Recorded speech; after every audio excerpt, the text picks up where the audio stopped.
mendapatkan mahkota kehidupan. Pegang teguh tangan kami ya Bapa, agar kami sampai di garis akhir dengan kesetiaan kami. Agar mahkotamu tidak lalu dari satupun di antara kami Tuhan, di dalam nama Yesus. Dan kami tahu Roh-Mu cukup bagi setiap kami untuk memastikan kami tetap dalam track-Mu, untuk memastikan kami tidak menyimpang ke kanan dan ke kiri. Dan firman-Mu lah yang hanya bisa mencondongkan hati kami, mengarahkan pikiran kami kepada Yesus saja, kepada garis akhir itu. Sebab itu Roh Kudus pada hari ini, lawat setiap kami. Lawat kami Tuhan. Tiada satupun yang tidak dilawat oleh Engkau Tuhan, yang hadir di tempat ini. Lawat Tuhan, lawat Yesus, lawat Bapa. Kami butuh sekali firman-Mu hari ini ya Bapa. Demi mahkota itu Tuhan, demi surga yang sudah Kau siapkan itu bagi kami, agar dunia tidak dapat mencondongkan hati kami melakukan kehendak-Nya. Dalam nama Yesus, dalam nama Yesus, Engkau hadir di tempat ini Bapa. Engkau yang memegang kendali dan mengarahkan semua pikiran kami kepada Engkau saja. Dan dengan hati yang haus, dengan hati yang lapar, kami mau menyambut setiap berkat dari firman-Mu. Dalam nama Yesus kami menyambutnya dengan iman. Haleluya, katakan bersama dengan iman. Amin, puji Tuhan. Berikan dulu tepuk tangan yang meriah bagi Tuhan. Haleluya saudara. Pujian yang sangat indah ya saudara ya. Di mana mengiring Yesus sampai akhir, ya sampai kita mendapatkan mahkota. Itu memang adalah tekad dan tujuan kita. Amin. Tapi percayalah saudara, tanpa Roh Kudus, tanpa kita dekat, betul-betul dekat intim dengan Tuhan, kita bisa salah saudara. Kita bisa menyimpang, kita bisa saja tidak sampai ke tujuan kita saudara. Kematian memang adalah satu garis atau batas kita.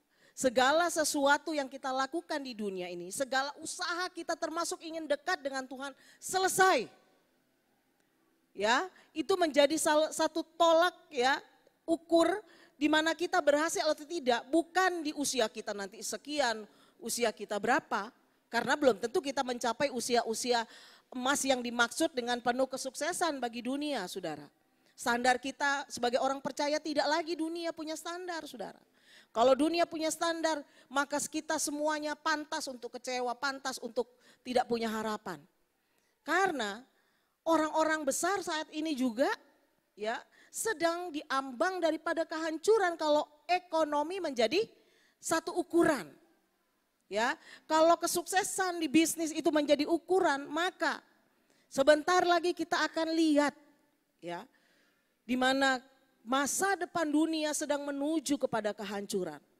Saudara pasti memantau berita kan, ya, memantau perkembangan informasi di media-media sosial, di mana kita sih bersyukur karena ternyata potensi Indonesia untuk hancur gitu ya secara ekonomi itu dibandingkan negara-negara kuat loh lainnya itu 3%. Ya, tapi tetap masuk berpotensi. Cina semua kena ya, kena ini dampaknya ke depan ini ya. Kita tahu bahwa Sri Lanka sudah begitu amat mengerikan ya, termasuk lagi ada negara-negara mana ya seperti kayak Ukraina, Rusia yang sudah terima sanksi-sanksi ya. Sehingga dia tidak bisa menjual keluar ya, termasuk India juga tidak bisa menjual yang biasa dia impor ya, ekspor keluar ya, karena apa? Untuk menyediakan pangan bagi masyarakatnya sendiri. Sebenarnya keadaan dunia ini semakin menakutkan. Ya. Kalau itu menjadi ukuran kita, kalau itu menjadi satu letak harapan kita, kita semuanya nggak akan punya harapan ke depan. Apalagi kalau kita lihat kenyataan yang ada. Tapi kita punya Yesus. Amin. Dan tujuan kita, tujuan akhir kita bukan itu. Tujuan akhir kita sama seperti lagu. Ketika Tuhan panggil kita, kapan aja kita capai mahkota itu. Amin. Wah, itu dahsyat saudara. Untuk kita bisa sampai di satu level kita akan berpikir seperti itu gak mungkin kita bisa dapat kalau kita gak intim dengan Tuhan saudara. Untuk itu perjuangan kita saat-saat ini ya, perjuangan orang-orang percaya saat ini bukan bagaimana kita mencapai satu kesuksesan yang menurut dunia, tapi bagaimana kita menjaga diri kita ke hari berkenan di hadapan Tuhan. Amin.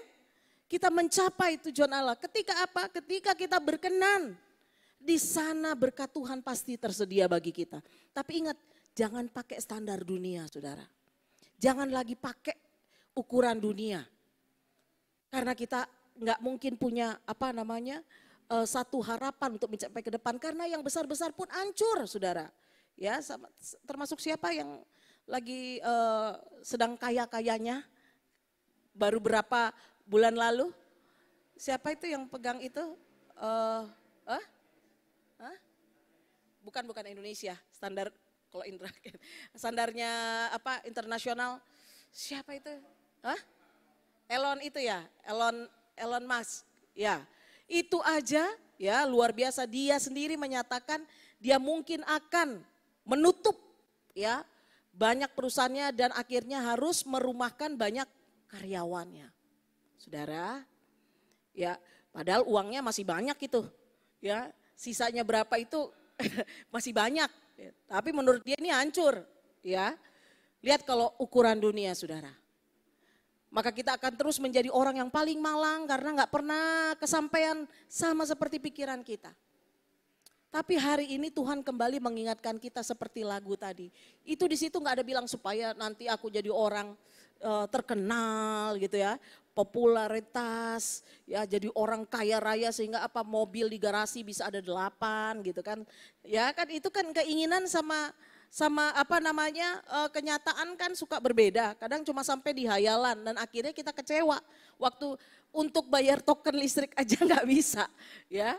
Seperti itu saudara, pengalaman ya saudara ya, bunyi tokennya ya. Ya tapi hari ini saya benar-benar punya tanggung jawab sebagai gembala untuk mengingatkan diri saya dan kita semua bahwa tujuan akhir kita bukan dunia. Ya. Pandangan kita mengenai kesuksesan bukan dunia, bukan barometer dunia, tetapi apa? Tuhan. Karena apa? Cuma karena perkenanannya kita bisa ini, kita bisa itu ke depan. Amin. Dan kalau Tuhan mau angkat kita, terlalu kecil buat Tuhan. Untuk namanya dipermuliakan. Tapi yang pasti satu hal, Tuhan punya alasan kenapa mau ingin mengangkat Ibu Iren. Pastikan Tuhan punya alasan untuk mempromosikan Ibu Jane. Ya. Karena Tuhan lihat, dari hal kecil aja kamu sudah mempermuliakan aku dengan apa yang ada. Aku punya alasan untuk menjadikan kamu besar. Demi apa? Namaku semakin besar. Hari ini sebuah firman Tuhan ya. Kita akan baca di dalam 2 Timotius 4 ayat 5a. 2 Timotius 4 ayat 5a. Bisa ditampilkan? Ya, kita baca saja ya, dari atas sampai selesai saja. 2 Timotius 4 ayat 5, 3, 2, 1. Tetapi kuasailah dirimu dalam segala hal, sabarlah menderita, lakukanlah pekerjaan pemberitaan Injil dan tunaikanlah tugas pelayananmu. Amin. Kuasailah dirimu. Kita tahu bahwa salah satu buah roh ya, yang ditaruh Tuhan di tempat yang terakhir ya, ditaruh ya, diletakkan sepertinya posisinya terakhir, tapi itu menjadi satu bagian ya. Kita nggak bisa pilih-pilih yang paling tinggi itu lemah lembut, yang paling tinggi itu sabar, enggak. Tapi ini adalah akibat kalau kita intim dengan Roh Kudus, akibatnya itu kasih, sukacita, damai sejahtera, termasuk apa? Penguasaan diri. Ini yang penting saudara ya. Tuhan sudah menyelamatkan kita, Tuhan sudah menjadikan kita anak-anaknya, bahkan surga sudah Tuhan janjikan. Ya, surga Tuhan sudah janjikan. Manusia bisa menjanjikan, oh pokoknya nanti kamu kalau gini saya kasih ini, kasih itu, kasih ini, kasih itu. Tapi belum tentu kenyataan. Baik kata-katanya dia maupun waktu kita nggak tahu. Tapi kalau Tuhan yang bilang ada surga bagi kita, karena dia yang punya surga, dia yang punya hidup kita. Amin. Dan itu ya dan amin. Dan untuk itu bisa sampai ke tujuan kita, ya. Tujuan Tuhan yang Tuhan berikan bagi kita, Tuhan ingin ingatkan kita semuanya. Yang saat ini kita tengah hidup di satu zaman yang begitu amat mengerikan, saudara. Ya, orang sudah tahu menuju susah aja masih nggak tobat sekarang ini, saudara. Ya, masih nggak tobat. Orang semakin tidak takut sama Tuhan. Ya, orang bisa ngomong firman, tapi tidak hidup di dalam firman. Orang lebih suka cari pembenaran, tapi tidak hidup dalam kebenaran, saudara. Itu yang saat ini terjadi. Dan kita pun punya potensi yang sama. Apabila apa? Kita tidak membiarkan Tuhan, ya, Roh Kudusnya terus, ya, untuk membuat kita bisa menguasai diri kita. Sehingga firman Tuhan hari ini, tadi yang kita baca dalam 2 Timotius 4 ayat 5a, tetapi kuasailah dirimu dalam segala hal. Judulnya hari ini adalah menguasai diri. Itu berarti di dalam diri kita pasti punya keinginan A, B, C, ya pasti kita punya keinginan. Ya, daging kita ini memang banyak maunya, saudara. Banyak maunya. Dan untuk bisa mencapai kehendak Tuhan kita nggak mungkin biarkan daging ini terus berkuasa. Tidak mungkin, saudara. Makanya kenapa berulang kali tidak bosan Ibu Devi, saya, Pak Barnabas mengingatkan kita harus ada dalam hadirat Tuhan. Harus baca firman Tuhan. Saya bersyukur sekali. Bahkan di anak-anak sekolah minggu sudah ditanamkan. Ya, sudah diajak, bukan cuma ditanamkan, bukan cuma dihimbau. Disiapkan caranya untuk bisa terlibat di dalamnya, untuk sama-sama memulai baca Alkitab. Kita bagaimana, saudara? Ya, saya Bu Devi tidak mengontrol. Ya, bagaimana Ibu Dina? Ibu udah baca belum? Dari Kejadian. Ya, hari ini sudah berapa pasal? Mungkin kita terbatas. Dan mungkin kalau terdesak bisa aja dia ngarang-ngarang. Oh Bu, ya ini udah 25 pasal. Ya, padahal baru cita-citanya 25 pasal. Dari 25 hari. Ya, cuma cita-cita bisa, tapi kalau Ibu Dina enggak ya, pasti setia ya untuk baca Alkitab. Karena apa? Kita sudah memulai ya, dari mulai anak sekolah minggu, anak muda kita tolong terus diingatkan Sapni ya, Nona Sapni, Roben ya, untuk terus mengingatkan, menyemangati anggotanya untuk apa? Baca Alkitabnya. Dan saya juga dari tempat ini mengingatkan, bukan hanya menghimbau, saudara, mengingatkan. Saudara nggak bisa mencapai kehendak Tuhan, nggak bisa mengklaim semua janji Tuhan kalau saudara nggak ya benar-benar dibangun di atas pondasi yang benar, Tuhan. Amin. Baca Alkitab, saudara. Kalau memang sudah terlewat, komitmen hari ini Tuhan, pokoknya hari ini dalam nama Yesus, mulai hari ini nanti malam, misalkan gitu ya, saya akan baca mulai dari Kejadian. Saudara nggak ngerti nanti gampang dicatat aja. Tanyain aja langsung sama Bu Devi, Pak Barnabas ke saya. Tapi ingat, kita nggak tahu pun nggak jadi masalah. Saudara masih belum ngerti pun nggak jadi masalah. Karena kita percaya ini firman, ini roh loh, saudara.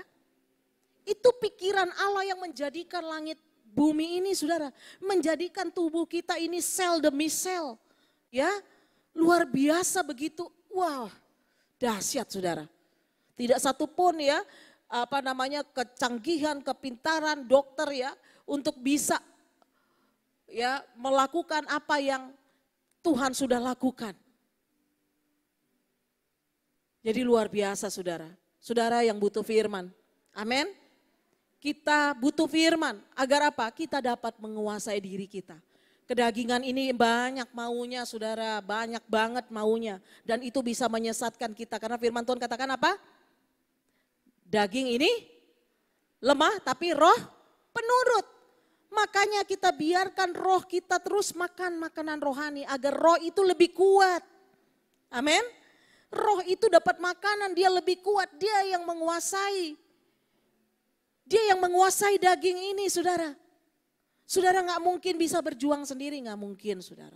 Saya juga hamba Tuhan penuh perjuangan, tetapi kalau Roh Kudus ada dalam kita, kita dimampukan. Walaupun kita bukan pendeta. Amin. Karena ini bukan bicara gelar, tapi bicara keintiman dengan Tuhan. Dan penting sekali kenapa Tuhan katakan kuasailah dirimu dalam segala hal. Karena apa? Dunia ini sedang lenyap dengan keinginannya, saudara. Makanya saudara harus ada dalam hadirat Tuhan. Saudara harus baca firman Tuhan. Sehingga apa? Kita tidak serta-merta terseret ya dengan ombak, gelombang dan akhirnya hilang kendali. Di mana nih Ibu Yeni? Udah di mana nih ini? Enggak. Karena apa? Firman itu ya, firman itu yang menjadi satu apa? Kalau kapal itu ada apa Pak? Jangkar. Sehingga apa? Kapal kita bisa terombang-ambing dengan tiupan angin, ya, ombaknya ke sana kemari bisa, pang. Tapi nggak akan lepas kendali. Kita bisa goncang tuh, secara iman kita bisa saja goncang, tapi nggak lari, nggak hilang kendali, nggak lepas kendali. Kita masih tahu jalan pulang. Amin. Dan saudara harus selamatkan anggota keluarga saudara. Caranya apa? Cuma bawa mereka dalam hadirat Tuhan. Karena kita terbatas kontrol anak. Betul saudara? Yang punya anak-anak remaja dewasa. Ingat, ada narkoba di sana, ada seks bebas di sana. Yang begitu mengerikan saudara. Ya, yang bisa saja menjadikan anak-anak kita menjadi korban selanjutnya saudara. Kalau kita nggak dalam hadirat Tuhan, mereka bisa saja hilang. Tapi kalau kita terus ada dalam hadirat Tuhan, Roh Kudus masih bisa membawa mereka pulang. Karena apa? Karena ada Roh Kudus yang tidak terbatas terus menjangkau dia, menjamah dia. Dan untuk orang tua yang saat ini sedang mengalami hal itu, tetap bawa dalam doa. Jangan pernah menyerah, jangan pernah berhenti berdoa untuk anak saudara. Amin. Karena pasti Tuhan akan dengar. Nanti ada waktunya Tuhan, caranya Tuhan untuk menjawab doa-doa kita. Amin. Tuhan punya cara. Jadi jangan menyerah. Ya, jangan takut. Selagi kita ada dalam hadirat Tuhan, jaminan kita Tuhan. Tuhan punya cara untuk menolong. Jadi penting sekali bagi kita untuk bisa menguasai diri kita. Apa arti menguasai? Mengendalikan kehidupan kita. Apa saja sih yang harus dikendalikan dalam hidup ini, saudara? Kita lihat di sini ada dua hal. Yang pertama dalam Amsal 18 ayat 21. Hidup dan mati dikuasai lidah. Siapa suka mengemakannya akan memakan buahnya. Ini benar-benar saudara. Ya, ada banyak orang terluka lama nggak sembuh-sembuh dan itu mempengaruhi hidupnya cuma karena perkataan. Perkataan orang tua, ya, perkataan mertua, ya. Hati-hati, makanya mertua harus jadi berkat ya, buat mantunya supaya mantu kita nggak terluka. Ya, orang tua hati-hati, ya kadang-kadang kalau emosi, kayaknya kita pantas marah, tapi ingat kita nggak pantas mengutuk. Amin, kita nggak pantas menghakimi, kita boleh marah dia ini, tetapi jangan menghakimi dia ini. Sepertinya dia udah nggak pantas untuk bisa kembali, jangan. Ya, dan hidup mati dikuasai lidah. Ada banyak akhirnya orang-orang saat ini di penjara, cuma bedanya nggak ngomong mungkin ya, menulis sama. Jarimu dikatakan apa? Harimaumu. Ya, kalau dulu mulutmu harimaumu, jarimu sekarang adalah harimau. Hati-hati salah tulis, ya seperti itu. Artinya hidup mati dikuasai lidah, saudara. Dan kalau kita penuh dengan Roh Kudus, kita tidak akan mungkin berkata sembarangan. Semuanya dipikirin. Ya, dari mungkin tujuannya sama nih untuk ini, tapi dari 1000 bahasa masa nggak ada yang bisa dipilih? Ya kan, daripada kata-kata yang akhirnya melukai dia. Ya, kamu gendut banget sih, jelek banget kamu sekarang ini. Aduh saudara, jangan sampai ya penerima tamu lihat, ih kamu jadi gembrot banget, kamu udah gak kelihatan bentuknya. Saya yakin minggu depannya gak akan ke gereja lagi. saudara ya. Karena itu melukai wanita banget, saudara. Ya kalau wanita dibilang begitu tuh aduh luka batin banget, saudara. Ya kalau apalagi kalau pacarnya ngomong begitu ya. Atau apa wanita itu sensi sekali soal begitu. Jangan ya nanti menerima tamu, jangan. Ya jangan pernah ngomong itu gitu ya. Jadi sensi. Aturan dia lagi bahagia-bahagia datang disambut. Diomongin begitu. Langsung down dia ya. Memang kata-kata kita harus jaga. Amin. Salah satunya itu kita harus bisa menguasai lidah kita. Ya. Kedua saudara kita akan buka saudara. 1 Yohanes 2 ayat 16 saya bacakan saudara. Sebab semua yang ada di dalam dunia. Yaitu keinginan daging dan keinginan mata serta keangkuhan hidup bukanlah apa? Bukanlah berasal dari Bapa, melainkan dari dunia. Saudara, salah satu tadi yang harus kita kuasai ada lidah kita. Kedua, keinginan daging ini, saudara. Ya, keinginan daging ini ada mata, ya. Mata ini aduh, ya. Kenapa disebut mata keranjang? Semua bisa masuk. Ya, semua bisa masuk di sana, ya.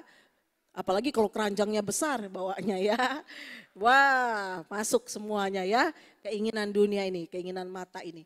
Jadi penting sekali bagi kita saudara untuk bisa menguasai keinginan kita dan perbuatan kita saudara ya.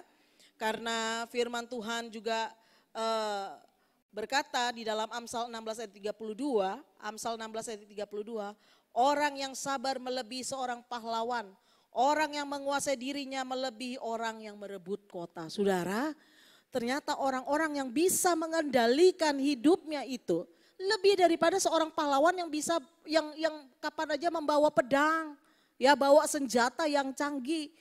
Karena apa? Ya, kesabaran itu punya andil yang luar biasa untuk kita mendapatkan apa yang kita ingin capai. Atau kita mendapatkan destiny apa yang sudah Tuhan siapkan bagi kita. Kesabaran seperti apa yang dimaksud? Kesabaran ini kehendak Tuhan bukan ya. Tuhan ini bukan yang aku mau bukan kehendakku Tuhan, tetapi kehendak-Mu yang jadi. Saudara, hari ini Tuhan mengingatkan kita lewat firman Tuhan betapa penting kita bisa menguasai diri kita. Amin. Demi apa?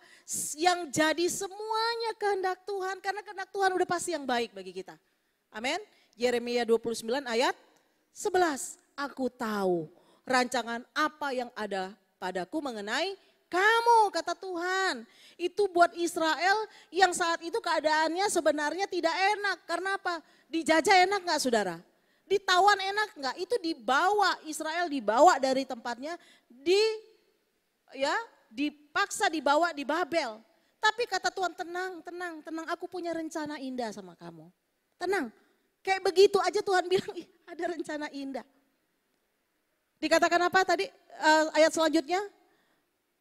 Bahwa rancanganku bukan rancangan kecelakaan. Wah, bagaimana bukan kecelakaan?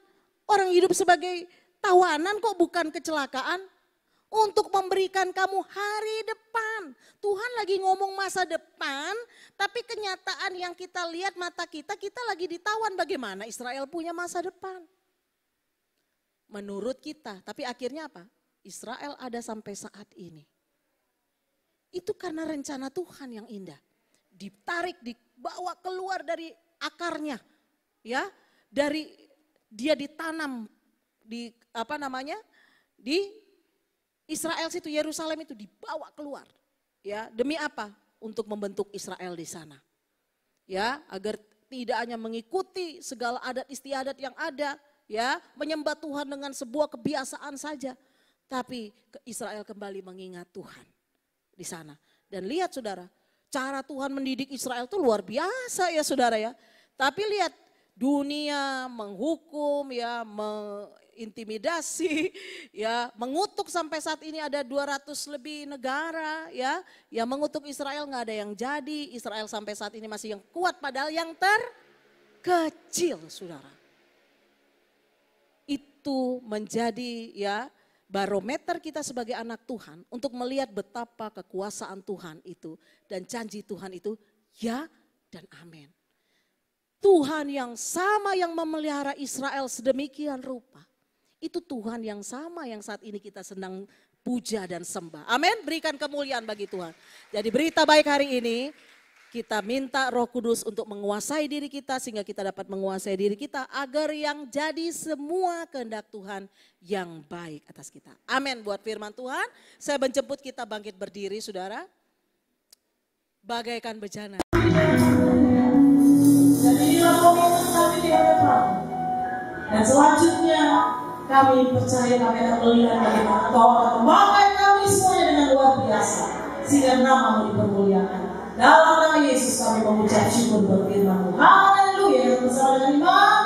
Amin. Puji Tuhan selalu hidup saudara. Saya selalu bersyukur.